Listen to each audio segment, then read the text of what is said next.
Salut Proxifoot, c'est Kylian Pagliuca.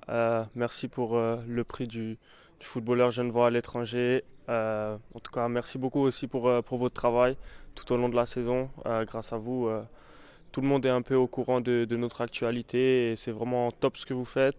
Je félicite aussi toutes les équipes genevoises comme Carouge, Grand Sac qui sont montées. C'est vraiment bien pour le football genevois. Euh, et j'aimerais aussi remercier Merin parce que c'est vrai que l'année dernière, quand j'étais sans club, ils m'ont donné l'opportunité de m'entraîner avec eux. Et c'est vrai que j'ai eu une superbe année avec Alemania, mais avant ça, c'était des mois un petit peu compliqués. Donc j'oublie pas aussi que Merin et que son entraîneur Dom m'ont accueilli. Et de nouveau, j'aimerais remercier tout le monde.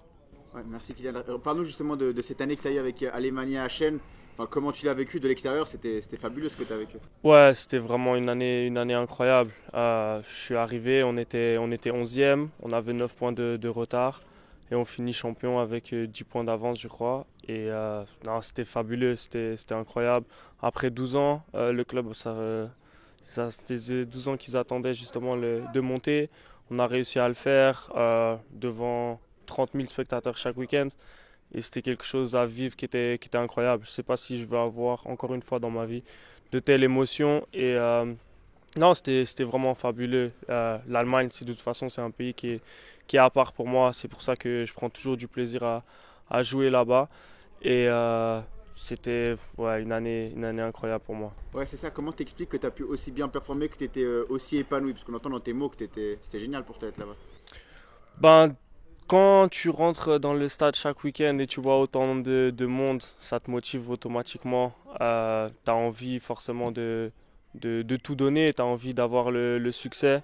Et même à l'extérieur, il y avait toujours 2 3 000 supporters qui nous suivaient. Donc forcément, c'était toujours une motivation supplémentaire.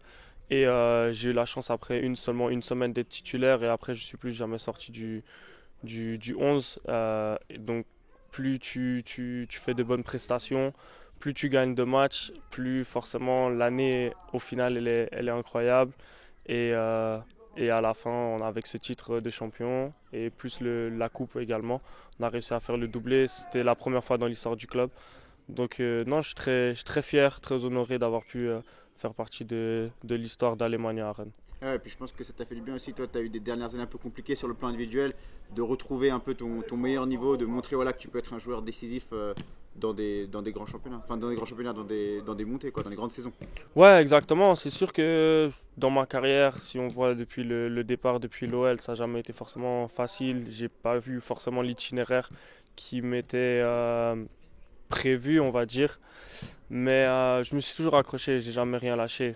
Et c'est vrai que cette saison, c'était un petit peu comme un accomplissement, un peu une reconnaissance par rapport à tout le travail que j'avais fourni ces dernières saisons.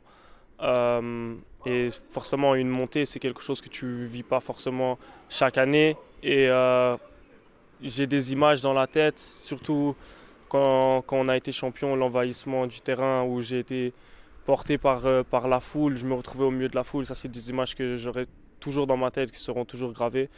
Et, euh, et c'est pour ça que je voulais aussi aller en Allemagne, que je voulais jouer là-bas parce que c'est des émotions que tu peux pas forcément retrouver ailleurs. Et ouais, c'était vraiment une année formidable pour moi.